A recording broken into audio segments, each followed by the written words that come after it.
오랜만에 만나는 사람이 오랜만에 만났는데 환하게 웃는 얼굴이거나 인상이 밝으면 사람들은 얼굴 좋네? 그리고 곧 이어서 뭐 좋은 일 있냐? 이렇게 묻습니다. 학생들은 대박? 이렇게 묻더구만요. 대박 맞았느냐고. 오늘은 표정에 관한 설교를 하려고 합니다. 이제 여러분들 얼굴을 좀 근육을 이렇게 움직여서 이제 표정을 지을 준비를 해 보십시오. 5년 전 2014년 2월 달에 미국 캘리포니아에 사는 한 부부가 집 뒷뜰을 정비하다가 약 200년 전의 것으로 추정되어지는 금화 1427개를 발견합니다. 신문에서 보실 줄 압니다. 약 200년 전에 금으로 만든 1427개의 금화를 5년 전에 발견했는데 그 가격이 약 $10,000,000, 약 120억 원으로 밝혀졌습니다. 나라는 소유권이 그 부부에게 있다고 말해 주었고 그 부부는 이렇게 말했습니다. 미국 화폐협회에 금화 몇 개를 빌려주고 나머지는 팔아서 유용한 곳에 쓰겠습니다 라고 했습니다.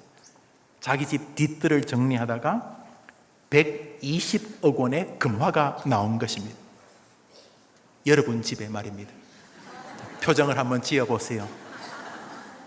1200원 말고 120억 원이 여러분 마당에서 나왔다. 여러분 집에서 마당에서 나왔는데 이거 수백 년 전의 것인데 소유권은 당신입니다. 그렇다면 우리 성가대 한번 표정을 한번 지어봐요.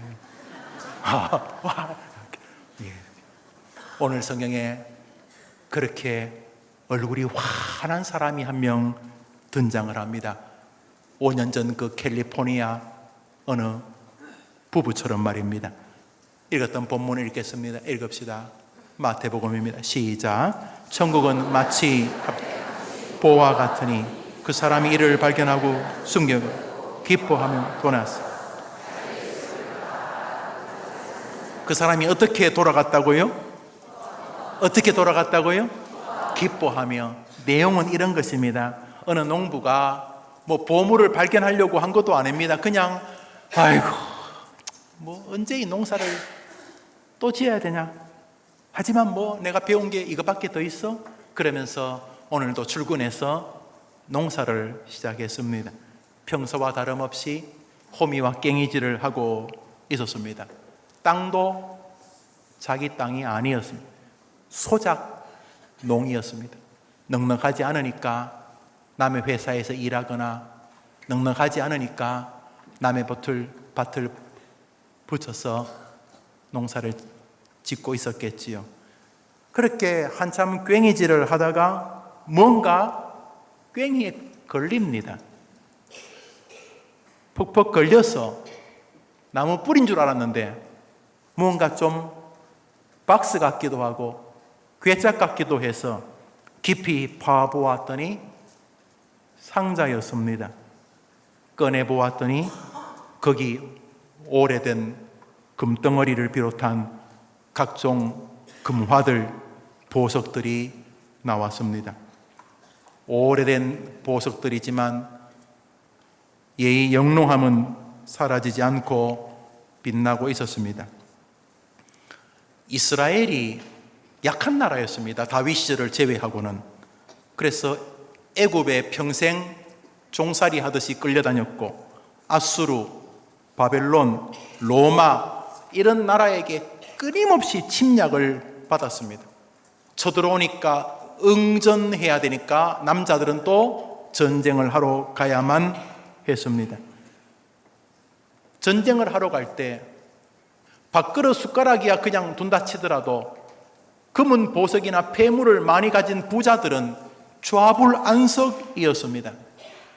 그래서 자기 땅에 묻어두면 간 다음에 동네 사람들이 저 영주 땅에 어디 묻어뒀을 거다 하고 다 파헤칠 것이기 때문에 밤에 부자들은 허름한 야산이나 혹은 도저히 다른 사람들이 의심하지 않을 아주 구석에 남의 밭에 그것을 많이 묻어 두었다고 합니다. 자기만이 아는 비밀 장소겠죠.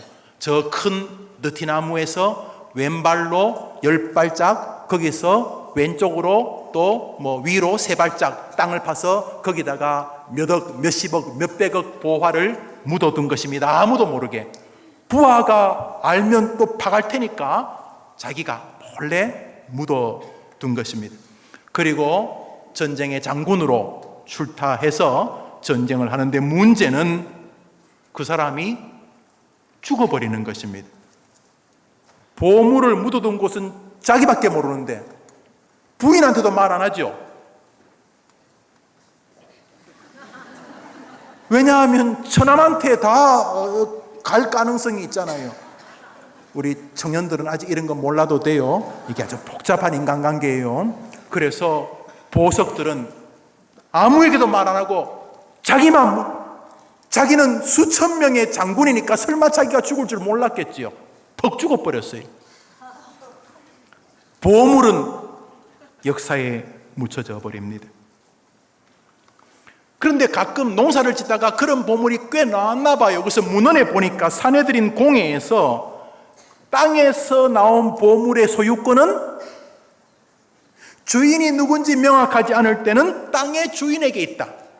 땅 속에 금이 나오든지 땅 속에서 석유가 나오든지 그것은 땅 주인인 것처럼 여튼간에 땅에 묻어둔 것의 주인의 소유권이 불분명할 때는 그 소유는 땅의 주인에게 있다 하고 사내들인 공회가 법정에서 전례로 이렇게 판례를 해 두었습니다.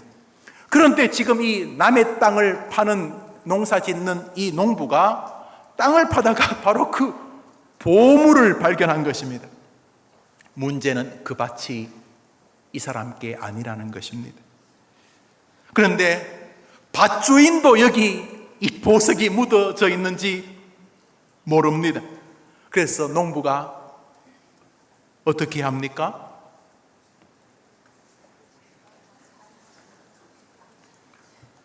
천국은 마치 밭에 감추인 보화 같으니 사람이 이를 발견한 후 한번 따라합시다. 이를 발견한 후 숨겨두고 기뻐하며 돌아가서 자기의 소유를 다 팔아 그 밭을 사느니라.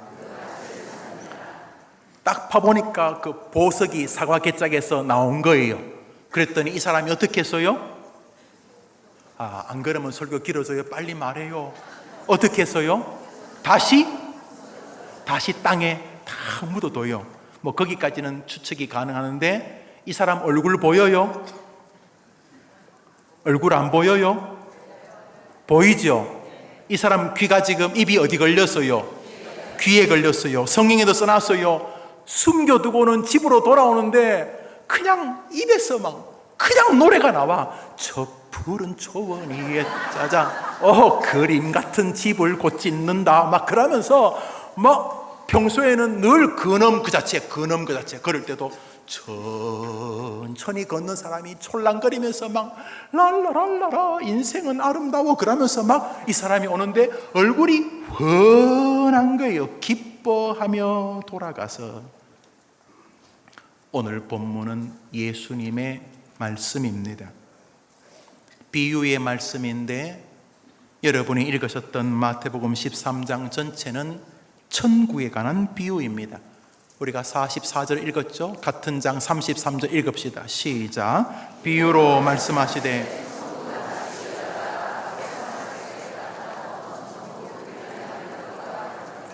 천국은 마치, 지금 모든 비유는 뭘 말하려는 거지요?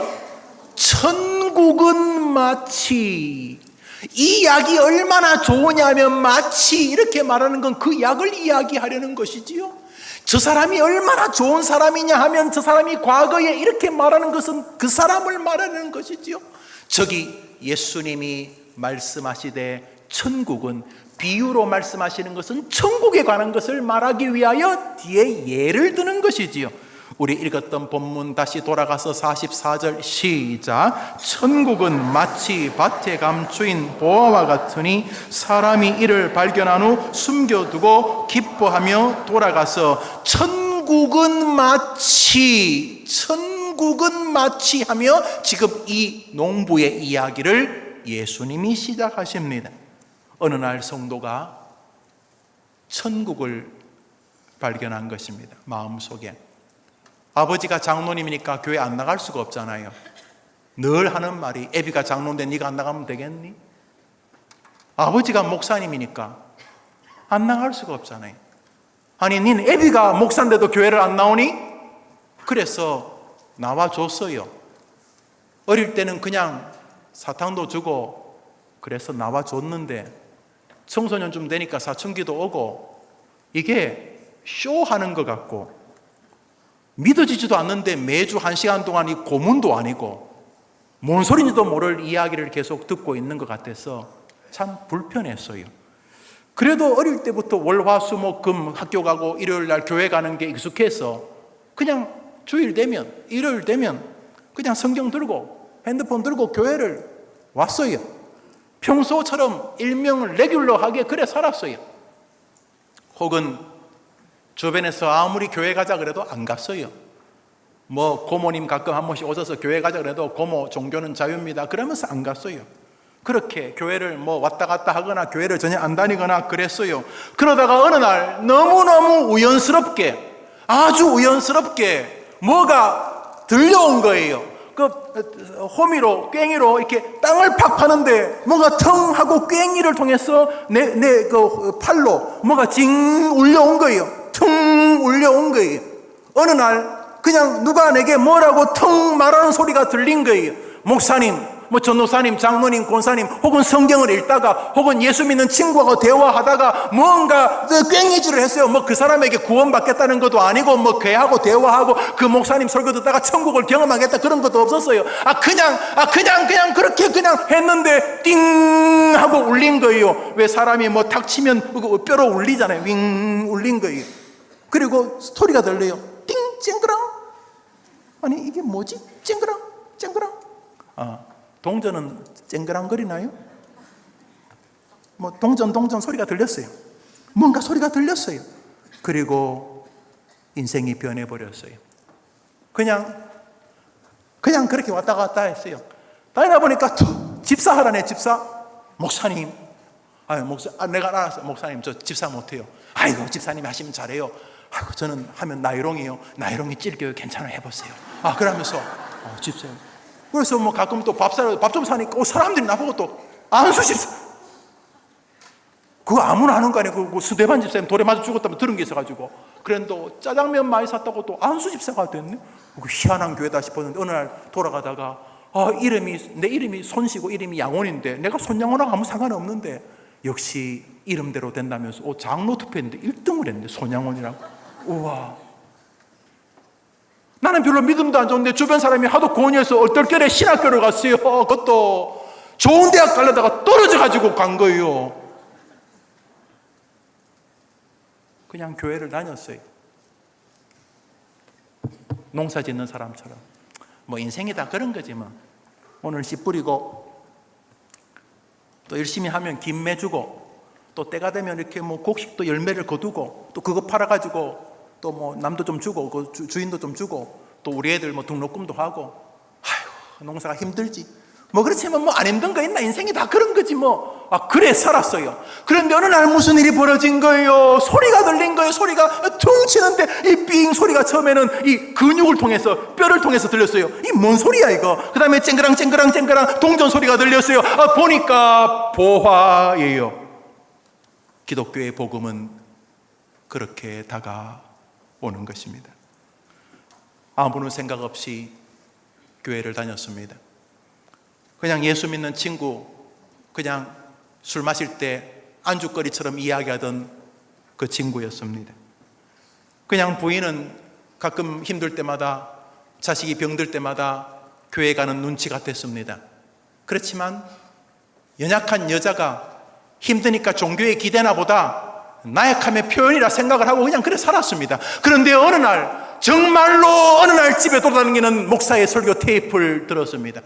어느 날 부인이 틀어놓고 지나간 설교 방송 인터넷으로 듣고 있는데 부인이 듣다가 졸아서 자버렸어요. 그래서 끄기도 뭐해서 목사들은 또 무슨 거짓말을 하나 싶어가지고 그냥 들었어요. 아니 뭐 듣고 구원받자, 듣고 천국 가자 그런 것도 아니었어요. 그냥 평소처럼 살았는데 무언가 들려버린 것입니다. 그리고 그의 영혼에 환한 미소가 다가오게 되었습니다. 그가 그의 심령에 천국이 임했기 때문입니다. 예수를 만난 것입니다. 오늘 본문은 대박나라는 이야기가 아닙니다. 보시다시피 보물을 발견하면 인생은 달라진다는 이야기입니다. 이런 증거는 밤이 새도록 말해도 부족함이 없습니다. 죽음 직전에 사람이 예수를 만나고 인생이 달라집니다. 얼마 전에 왔던 정근모 박사님, 김종찬 같은 분, 지금도 잘 나가는 사람들입니다. 김종찬 목사님 참 노래 잘하시더구만요. 지금도 네임밸류가 있어서 가면은 교회에서 뭐 하는 것보다 10배, 20배 돈을 더 받을 수 있다. 안 갑니다, 목사님. 저는 예수를 위해 삽니다. 그 마음에 멋진 사람들이라고 꿈꾸던 연예인보다 더 멋진 인생이 그 안에 싹이 트게 된 것입니다. 그 안에 천국이 임한 것입니다. 할렐루야. 할렐루야. 아무 생각 없이 지하철 타고 아침에 출근하고 일하고 커피 한잔 마시고 점심 지나고 저녁에 퇴근하고 자고 소주 한잔 마시고 집에 와서 또 자고 아침에 헐레벌떡 이렇게 평소같이 또 낚시 또 뭐 고랑질하고 또 씨 뿌리고 또 김 매고 또 비 오면 또 뭐 물 해주고 그 다음에 열매 맺으면 또 그 곡식에 넣고 또 그 다음에 다시 뿌리고 평생 인생이 그런 줄 알아. 그게 전부 인생이 그런 거지 뭐 어떡하겠어. 그냥 그래 사는 거야. 그러다가 어느 날 무언가가 들린 것입니다. 쨍그랑 열어보았더니 보배였습니다. 금보다도 귀한 것이 예수 그리스도를 믿는 믿음인 줄 믿습니다. 그 안에 믿음이 생기면서 그는 완전히 새로운 세계를 경험합니다. 그 출발은 자기의 괭이와 삽 끝에서 들려오는 예민한 진동 소리였습니다. 진동음이었습니다. 바울이라는 사람이 있었습니다. 굉장히 탁월한 사람이었습니다. 그렇지만 그 얼굴에는 이런 미소가 없었습니다. 기뻐하며 돌아가는 없었습니다. 그가 배운 지식은 더 악랄하게 사람을 괴롭혔고 그가 가진 명예와 그 돈은 다른 사람을 괴롭히고 다른 사람을 깔아뭉개고 자기 권세를 드높이는 데만 사용되어졌습니다. 그러던 어느 날 이 사람이 삽질을 하게 됩니다. 길을 가다가 무슨 소리가 들린 것입니다. 우리 사도행전 4장을 읽어보겠습니다. 읽읍시다. 시작. 사울이 길을 가다가 하늘로부터 소리가 있어 이르시되 사울아 사울아 내가 어찌하여 나를 박해하느냐 하시거늘 대답하되 주여 누구시니까 이르되 나는 내가 박해하는 예수라. 그 옛날 농부는 삽질을 하다가 땡그랑 소리가 들렸지만 이 사울이라는 사람은 예수 믿는 사람 잡아 죽이러 가다가 소리를 듣습니다. 사울아 사울아 무슨 소리가 들립니다. 누구시니까 나는 네가 박해하는 예수다. 그 소리를 통해서 이 사람이 완전히 인생이 달라집니다. 어떻게 달라집니까? 주 예수보다 귀한 것이 없다는 환희의 얼굴로 변하게 된 것입니다. 해림교회에 나온 성도님들이 농부가 그 밭에서 보석을 발견하고 그의 인생이 그전과는 비교할 수 없이 밝은 인상의 얼굴, 영혼의 미소를 짓는 주인공이 되었던 것처럼 이 교회에서 그런 영혼의 기쁨을 경험하게 되기를 축원합니다. 그냥 시계추처럼 왔다 갔다 하는 신앙생활이 이 교회에서 끝나고 이 교회에서는 자기의 보배이신 예수님 만나게 되기를 축원합니다. 빌립보 7장을 3장을 읽습니다. 빌립보서 시작.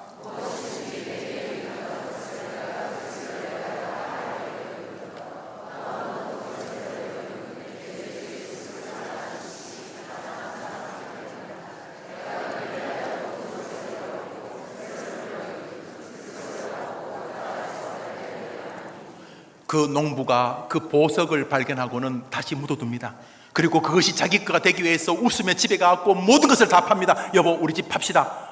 미쳤어요. 여보 말하지 말고 팔자고.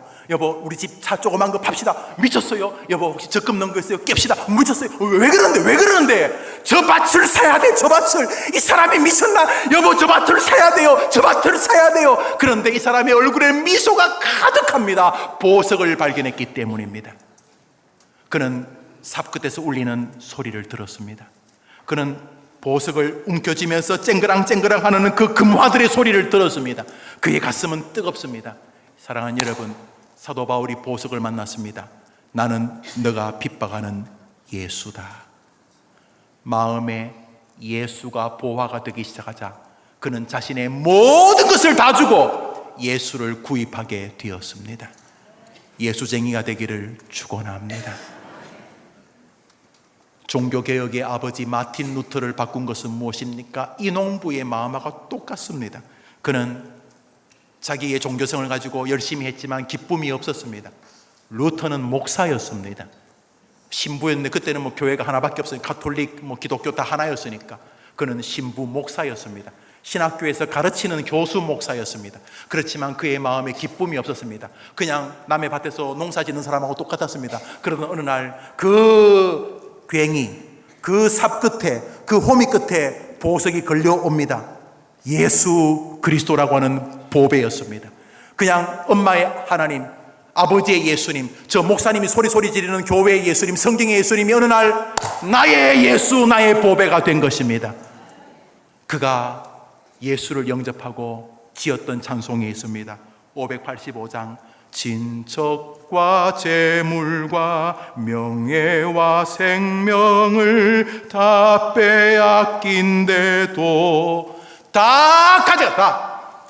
친척, 재물, 명예, 생명 다 가져가도 나는 예수와 함께 영원히 살리로다. 보배를 찾은 것입니다. 사랑하는 여러분, 교회에 나서 봉사해 주셔서 고맙습니다. 이렇게 예배당을 가득 채워주시고 각 부서로 섬겨 주셔서 너무 고맙습니다. 그러나 예수란 보배가 자기 거가 아니면 농사만 짓는 것입니다. 해림교회 성도님들은 이곳에 사시다가 죽음을 통해 하늘나라 임종하실 때 하나님이 여러분 안에 보배 예수가 가득 들어있는 귀한 백성들로 인정받게 되기를 축원합니다. 루터를 그 영광으로 이끈 것이 뭡니까? 로마서 하나님의 말씀이었습니다. 하나님의 말씀이 그 농부의 심령 손끝에서 들려지자, 그의 귀에서 들려지자, 바울에게 하나님 말씀이 들려지자, 루터에게 하나님 말씀이 들려지자, 그냥 검은 것은 글씨고 흰 것은 종이었고 지겨운 성경책이 아니고 앞에서 떠드는 목사의 그냥 강의가 아니라 살아있는 하나님의 말씀으로 들려지자 인생이 변하게 되었던 것입니다.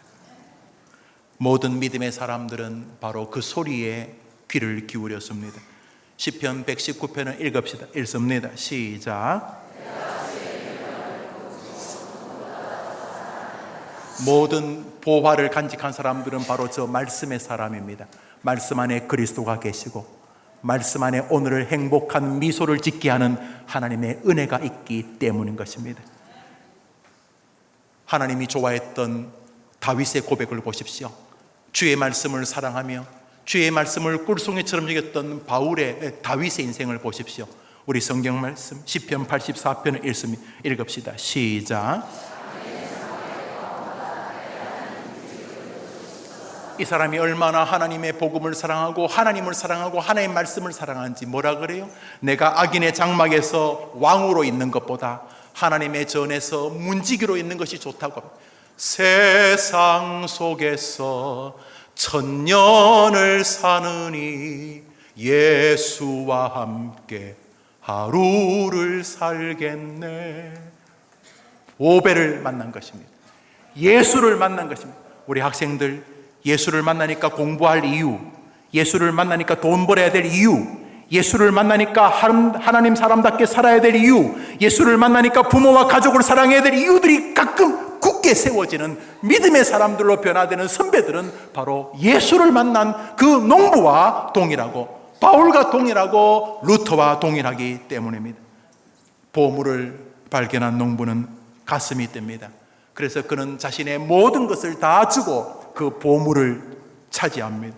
마태복음 13장 44절 오늘 본문이 읽읍시다. 시작. 이를 발견한 숨겨두고 기뻐하며 돌아가서 자기의 소유를 다 팔아 그 밭을 사느니라. 사랑하는 여러분, 여러분들이 예수란 보물을 붙잡고 예수를 더 누리고 예수와 더 가까워지고 예수와 더 깊어지고 예수와 더 사랑하면 사람들 좀 우스울 거예요. 너 왜 그래?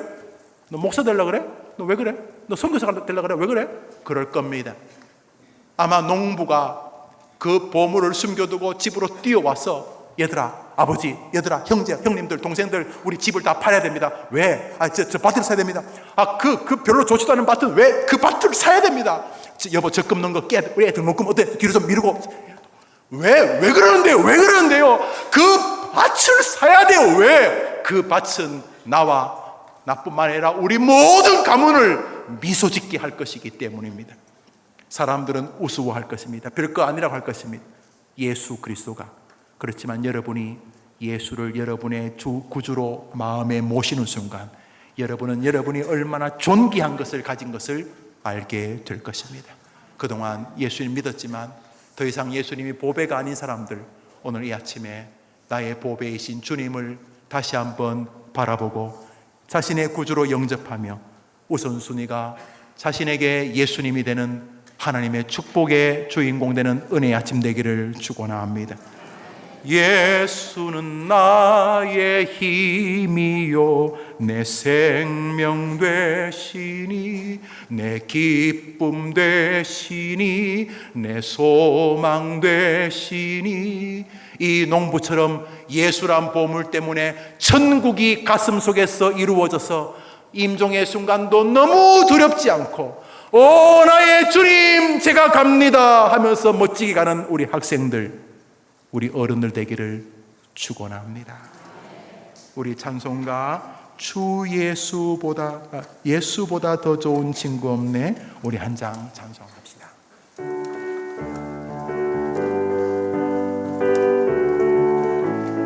여러분의 보물입니다.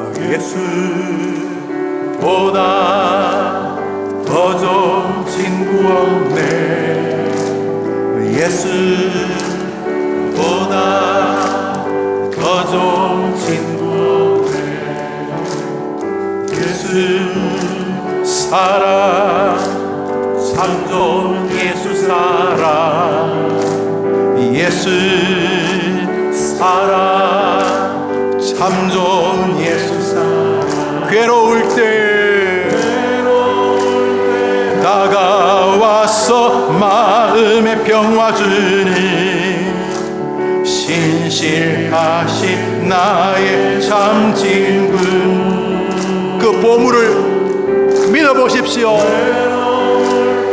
찾아와서 친구가 되어주니 사랑 많은 나의 참 친구. 주 예수 찬양하리라. 나의 생명 다할 때까지 주 예수 사랑하리라. 나의 생명 다할 때까지. 할렐루야. 박수 칠려면 크게 박수합시다. 박수.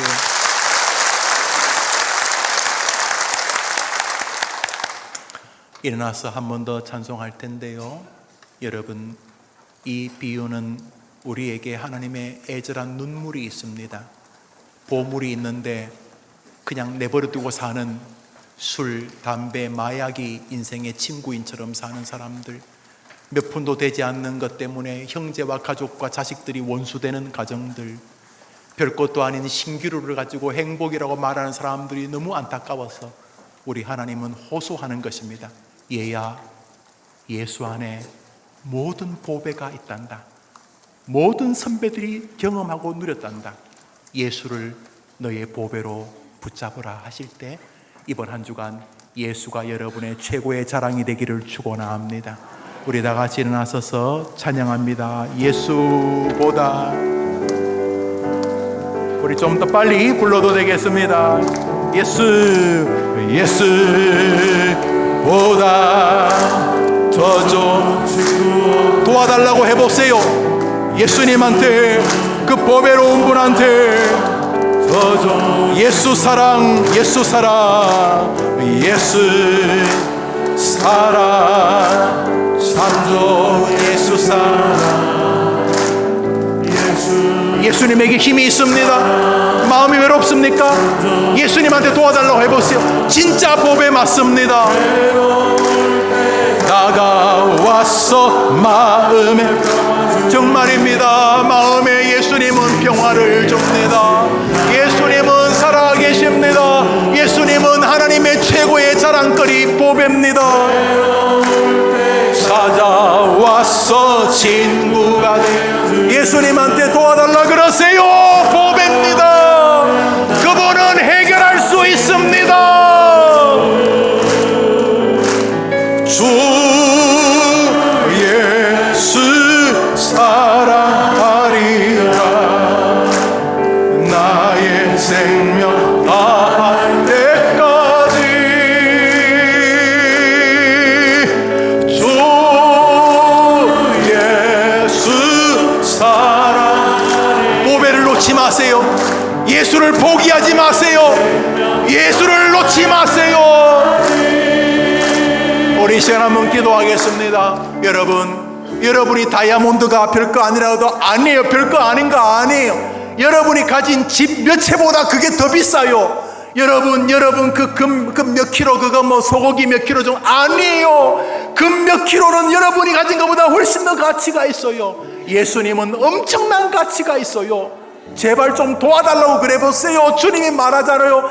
이게 진짜 보배다. 이게 진짜 보배다. 혼자 질질 짜지 말고 예수한테 좀 도와달라고 해보라. 아, 설마 되겠나? 예수는 엄청난 가치를 가진 보배입니다. 마음에 지친 자들 노래만 부르지 마세요.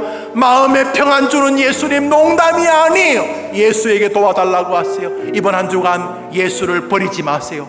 예수를 잃어버리지 마세요. 아니, 다른 거를 포기하더라도 예수를 붙잡으세요. 우리 한번 주여 한번 외치고 기도합시다. 주여!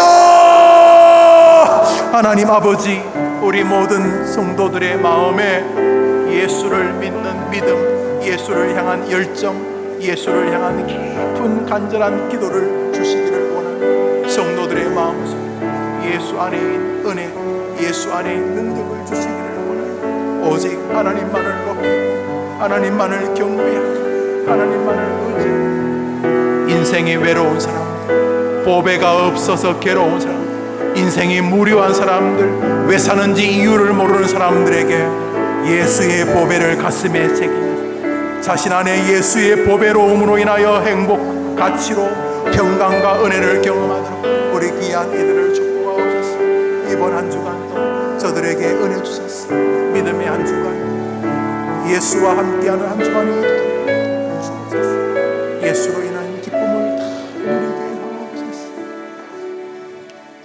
하나님 아버지, 교회를 종교행위처럼 다니거나 교회를 라이온스 클럽 다니듯이 다니거나 교회를 반상회 다니듯이 다니면서 어느덧 예수가 전부인 기독교가 예수가 별 의미가 없는 종교로 전락하지 않았는가 돌아보게 됩니다.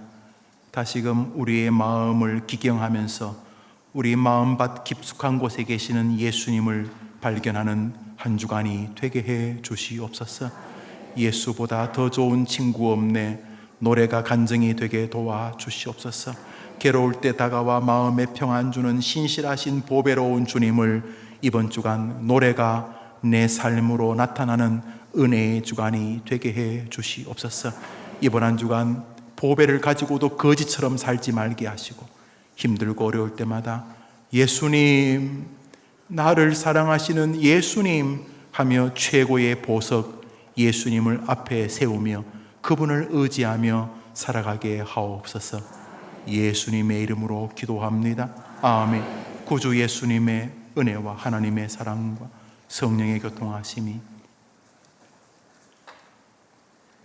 다시 영혼의 미소와 기쁨을 그리스도를 통해서 회복하며 예수 보배와 함께 살기로 다짐하며 자신과 예수님과의 관계를 정리하며 특별히 예수님을 통해 우리에게 말씀을 가르치시는 음성에 귀 기울여 말씀, 성경 묵상, 믿음 생활을 다시금 주 앞에서 온전히 세우고자 다짐하는 하나님의 귀한 택자들 위해 저들의 한 주간의 생업 위에 이제로 영원토록 함께 있을지어다. 아멘.